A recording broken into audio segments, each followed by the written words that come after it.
Saya sendiri Amal Guna. Dan saya Gustiawan. Saya Dita Dewi. Semoga materi yang disampaikan dapat bermanfaat buat teman-teman. Selamat menyaksikan. Assalamualaikum warahmatullahi wabarakatuh. Di sini saya akan menjelaskan tentang definisi strategi. E-bisnis adalah kegiatan bisnis yang dilakukan dengan memanfaatkan teknologi, informasi, dan internet untuk mendukung aktivitas perusahaan, baik internal maupun eksternal. Sistem informasi memiliki peran penting dalam mengelola transaksi, pemasaran, layanan pelanggan, hingga manajemen rantai pasok agar bisnis dapat berjalan lebih efektif dan efisien. Dengan adanya e-bisnis, perusahaan dapat menjangkau pasar yang lebih luas, beroperasi pada 24 jam, serta mempermudah komunikasi dengan pelanggan. Pemanfaatan sistem informasi dalam e-bisnis membantu perusahaan meningkat efisiensi kerja, mempercepat proses bisnis, serta mendukung pengambilan keputusan berdasarkan data yang akurat. Selain itu, teknologi digital juga dapat meningkatkan kepuasan pelanggan dan keuntungan perusahaan. Oleh karena itu, perusahaan harus terus mengikuti perkembangan teknologi agar tetap kompetitif dan tidak tertinggal dari pesaing di era digital. Di sini saya akan menjelaskan tentang jenis e-bisnis.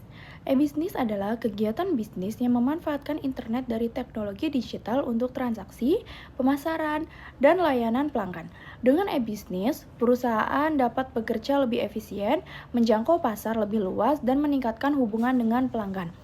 Jenis e-bisnis terdiri dari B2C, yaitu transaksi perusahaan dengan konsumen seperti Tokopedia, B2B, yaitu transaksi antar perusahaan seperti Alibaba, C2C, yaitu transaksi antar individual seperti OLX, dan C28, yaitu individu menawarkan juga kepada perusahaan melalui platform seperti Upwork. Semua jenis e-bisnis membantu mempermudah transaksi, meningkatkan efisiensi bisnis, dan serta mendukung perkembangan perusahaan di era digital. Selanjutnya, saya akan menjelaskan tentang peran sistem informasi dalam e-bisnis. Sistem informasi memiliki peran penting dalam e-bisnis untuk membantu komunikasi, transaksi, pengelolaan inventaris, serta analisis data pelanggan. Data sistem informasi, proses bisnis menjadi lebih cepat, efisien, dan aman. Selain itu, sistem ini membantu perusahaan meningkatkan pelayanan pelanggan dan mendukung keberhasilan bisnis di pasar digital. Beberapa fungsi utama sistem informasi dalam e-bisnis meliputi manajemen transaksi elektronik, manajemen rantai pasokan, manajemen hubungan pelanggan, dan keamanan data. SCM membantu mengatur aliran barang dan pengiriman. CRM digunakan untuk memahami kebutuhan pelanggan dan meningkatkan loyalitas. Sedangkan keamanan data melindungi informasi penting pelanggan melalui enkripsi dan sistem keamanan lainnya. Terima kasih. Selanjutnya akan dijelaskan oleh rekan saya. Baik, di sini saya akan melanjutkan materi selanjutnya, yaitu manfaat dari e-bisnis.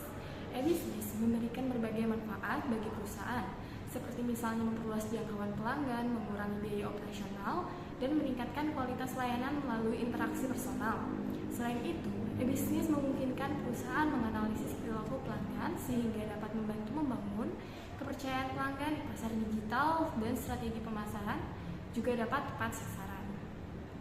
Menurut Loudon, pada tahun 2020 terdapat beberapa manfaat utama e-bisnis bagi perusahaan. Oke, baik. Yang pertama adalah efisiensi operasional. Melalui otomatisasi proses bisnis dengan sistem informasi, perusahaan dapat mengurangi biaya operasional, mempercepat proses transaksi, dan juga meningkatkan efisiensi rantai pasokan. Yang kedua ada akses global. E-bisnis memungkinkan perusahaan menjangkau pasar yang lebih luas tanpa terbatas oleh wilayah geografis, serta dapat meningkatkan peluang penjualan dan juga memperluas pangsa pasar. Dan yang ketiga, ada meningkatkan hubungan dengan pelanggan. Dengan sistem Customer Relationship Management atau yang disebut dengan CRM, perusahaan dapat memahami kebutuhan dan preferensi pelanggan, memberikan layanan yang lebih personal, serta meningkatkan loyalitas pelanggan. Dan yang terakhir ada transparansi dan kolaborasi. Melalui sistem yang disebut dengan Supply Chain Management atau SCM, perusahaan dapat meningkatkan transparansi dalam rantai pasokan, memperkuat kerjasama dengan pemasok atau mitra bisnis, dan juga mempercepat proses distribusi produk. Baik, materi selanjutnya yaitu tantangan dalam implementasi e-bisnis.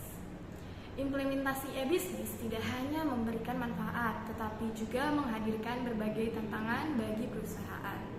Tantangan tersebut meliputi integrasi teknologi baru dengan sistem yang sudah ada, keamanan dan privasi data, serta kompleksitas pengelolaan rantai pasokan global. Selain itu, perusahaan juga dapat menghadapi penolakan dari karyawan yang belum terbiasa dengan teknologi dan proses digital baru, sehingga diperlukan pelatihan dan manajemen perubahan yang baik agar implementasi e-bisnis dapat berjalan efektif. Menurut Romney dan Steinberg pada 2015, beberapa tantangan utama dalam implementasi e-bisnis yaitu baik. Yang pertama ada keamanan dan privasi atau security and privacy. E-bisnis melibatkan penyimpanan dan pengiriman data penting seperti data pelanggan dan informasi pembayaran. Oleh karena itu, perusahaan harus melindungi sistem dari ancaman seperti peretasan, phishing, dan malware dengan menerapkan teknologi keamanan yang memadai. Lalu yang kedua ada kepatuhan terhadap peraturan atau regulatory compliance. Perusahaan e-bisnis harus mematuhi berbagai regulasi, terutama terkait pelindungan data pribadi dan perpajakan yang dapat menambah kompleksitas operasional, khususnya bagi perusahaan yang beroperasi secara global.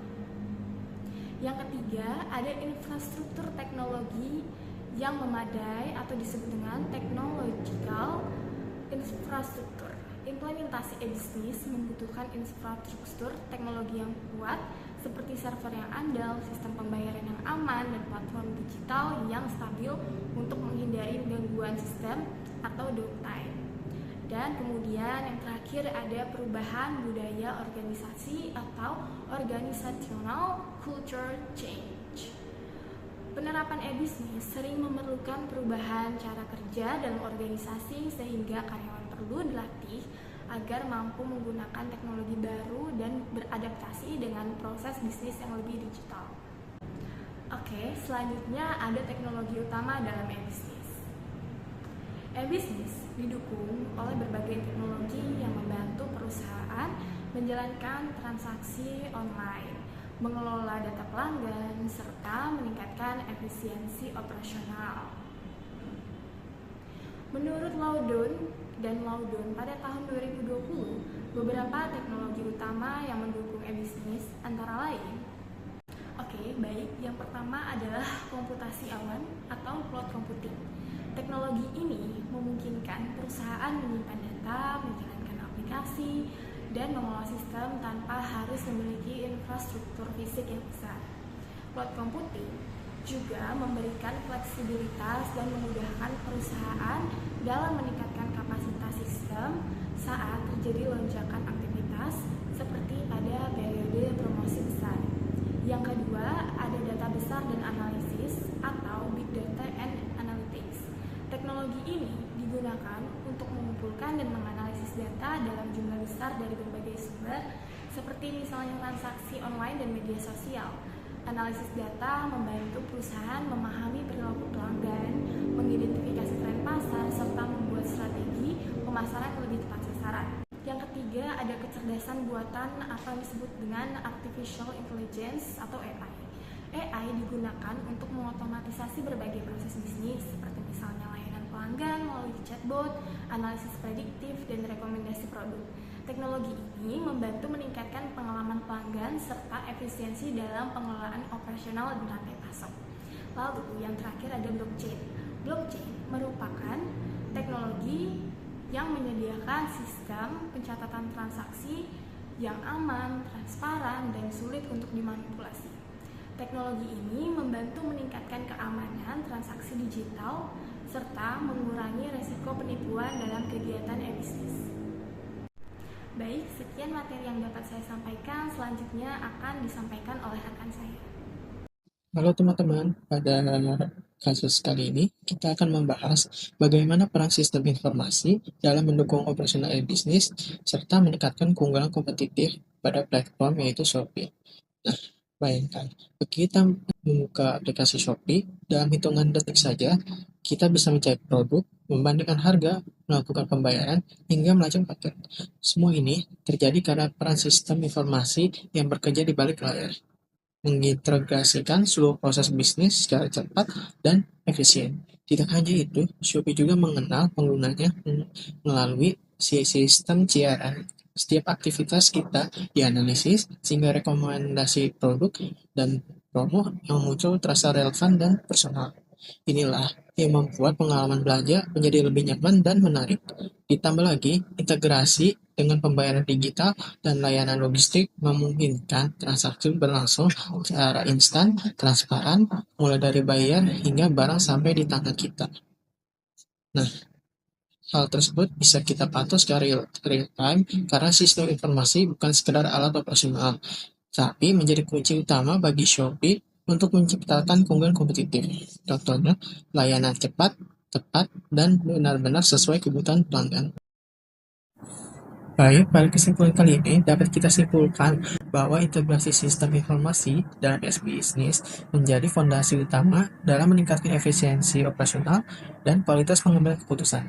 Melalui penggabungan berbagai sistem informasi seperti manajemen transaksi, rantai pasok, dan hubungan pelanggan, perusahaan mampu menjalankan proses bisnis secara lebih terkoordinasi, cepat, dan responsif terhadap perubahan. Pemanfaatan data yang optimal juga memungkinkan perusahaan memberikan layanan yang lebih berkualitas dan meningkatkan kepuasan pelanggan. Oleh karena itu, sistem informasi bukan lagi sekedar pendukung, melainkan menjadi faktor kunci dalam meningkatkan keunggulan kompetitif di era digital.